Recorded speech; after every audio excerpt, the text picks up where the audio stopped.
ભગવાન સાથે પ્રેમ થશે. ભગવાન સાથે પ્રેમ કરવાની ઘણી પ્રવૃત્તિ, ઘણી રીત, ઘણા માર્ગ છે. બે માર્ગ એવા છે ને જે જટ ભગવાનથી પ્રેમ થાય. ગોપીઓએ આ વાત ગોપી ગીતમાં કરી છે કે ભગવાન સાથે પ્રેમ શું કામ થયો? એટલે ગોપીઓએ જવાબ આપ્યો કે ભગવાન તમારાથી પ્રેમ છે એનું કારણ તો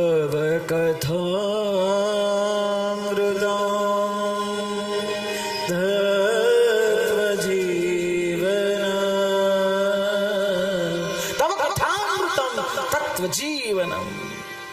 ભગવાન સાથે પ્રેમ કરવો હોય તો ભગવાનની કથા સાંભળવી જોઈએ. અને બીજું, ભગવાન સાથે પ્રેમ કરો તો ભગવાનની સેવા કરવી જોઈએ. જેને હાથમાં મૂર્તિ લીધી જ નથી કોઈ દી, એ ભગવાનની મૂર્તિ, ભગવાન ઠાકોરજીને હાથમાં નથી લીધા, એ ક્યારેય ભગવાન સાથે પ્રેમ કરી જ ન શકે. તો અહીં આ મનરૂપી દર્પણ છે, સ્થિર જોઈએ, પવિત્ર ચોખ્ખો જોઈએ, તો આ ભાગવત આપને મળે છે. કહે છે કે કાલ વ્યાલ મુખાગા ગ્રાસ તાસ નિર્ણાસ હેતવે. માણસ કેવો મૂર્ખ છે,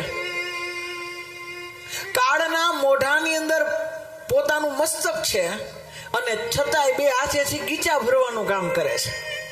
આ દ્રષ્ટાંત આપ્યું છે. પોતાનું આ મુખ છે એ કાળના મોઢામાં છે.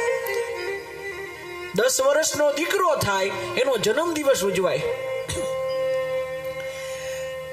10 વર્ષનો એ દીકરો હોય એનો જન્મ દિવસ ઉજવાય ત્યારે માં એમ બોલે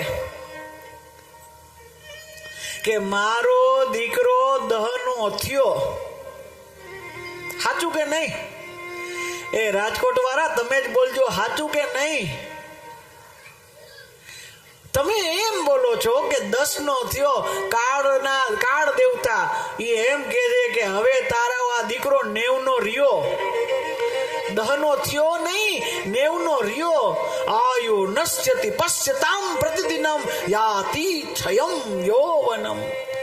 જેમ ખોબો રાખીને મારા વાલા ખોબામાં પાણી ભરીએ, પછી ટીપુ ટીપુ ટીપુ ટીપુ સરકતું જાય ને, પછી ખોબો ખાલી થઈ જાય. બસ આયુષ્યનો ખોબો એવો જ ભરેલો. દરેક દિવસે એક દિવસ આપણું આયુષ્ય ઓછું થતું જાય અને આપણી ગતિ કાળ તરફ થતી જાય છે.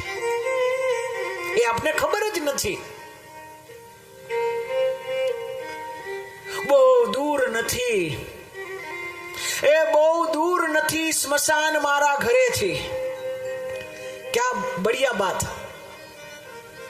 બહુ દૂર નથી સ્મશાન મારા ઘરેથી. આજ આટલું સમજતા હો વર નીકળી જાય છે. આટલું સમજતા 100 વર્ષ નીકળી જાય છે. તો ભગવાન સાથે પ્રેમ કરાવે ભાગવત. કાલ વ્યાલ મુખાગ્રાસ. આ સંસાર કડવો પણ લાગે મીઠો.